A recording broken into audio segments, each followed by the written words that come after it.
कभी कभी जिंदगी हमें ऐसे मूड पर ले आती है जहां से हम खुद को नए रूप में पहचानते हैं। फिल्म इंडस्ट्री की चमक धमक से हमने कई कलाकारों को आते जाते देखा। कोई एक फिल्म से स्टार बन जाता है तो कोई एक फ्लॉप से गुमनाम। लेकिन कुछ लोग ऐसे होते हैं जो खुद को हर बार नई सोच में ढालकर ऑडियंस को हैरान कर देते हैं। फराह खान भी उन्हीं में से एक है, जिस महिला ने कभी सेट पर खड़े होकर लाइट कैमरा एक्शन चिल्लाया, बड़े बड़े सुपरस्टार्स को अपनी कोरियोग्राफी से नचाया और फिल्मों में डायरेक्शन करके खुद को डायरेक्टर चेयर पर बिठाया। वहीं फराह खान आज यूट्यूब की दुनिया की सबसे एंटरटेनिंग होस्ट बन चुकी हैं। ये सफर भी किसी फिल्म की स्क्रिप्ट से कम नहीं।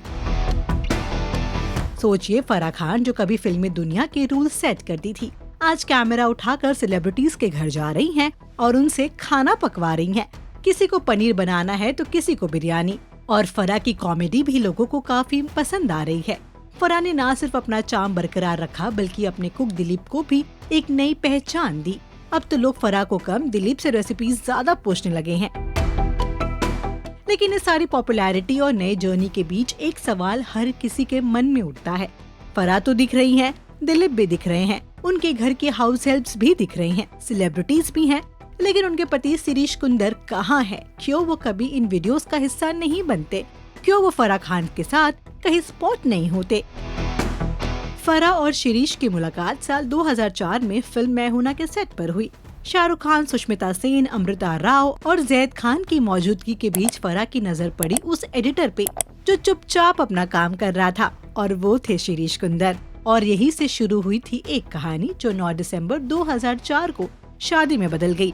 फराह शिरीष की उम्र में 8 साल का अंतर है और IVF टेक्निक के जरिए फराह ने ट्रिपलेट्स को जन्म दिया। लेकिन शिरीष का फिल्मी करियर उतना चमका नहीं जितना फराह का चमका।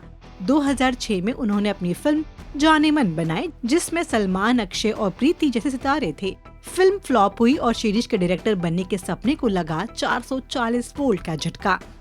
फराह का करियर आगे बढ़ता रहा और शिरीष लाइमलाइट से दूर होते गए।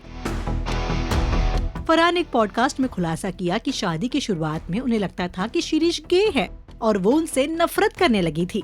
फराह ने कहा था कि 6 महीनों तक मुझे लगता रहा कि वो गे है, मैं उनसे नफरत करती थी। अब 20 साल हो गए हैं और मुझे उनकी आदत सी हो गई है। फराह हंसते हुए ये भी बताती हैं कि शिरीष का गुस्सा उन्हें टॉर्चर करता था, क्योंकि वो जब नाराज होते थे तो वो चुप्पी साध लेते थे।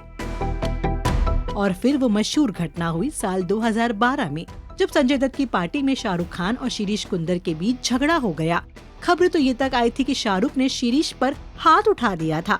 उस वक्त मीडिया में बस यही खबर थी कि फराह का अपने पुराने दोस्त शाहरुख से इक्वेशन बिगड़ गया है।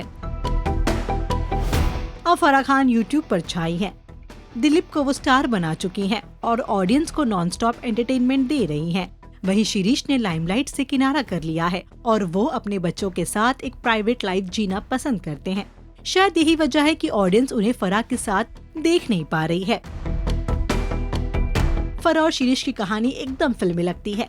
एक कैमरे के सामने हंसी मजाक से सबका दिल जीत लेती है तो दूसरा कैमरे से दूरी बनाकर खुश रहता है। लेकिन दोनों का रिश्ता इस बात का सबूत है कि हर जोड़ी अलग होती है। कोई स्टेज पर चमकता है तो कोई स्टेज के पीछे खामोश रहकर उतना ही इम्पोर्टेंट साबित होता है। आपका क्या कहना है हमारी स्टोरी पर? क्या आप भी फराह और शिरीष को एक व्लॉग में साथ देखना चाहते हैं? बताइए हमें कमेंट सेक्शन में और देखते रहिए हमारे चैनल बॉलीवुड नाउ को।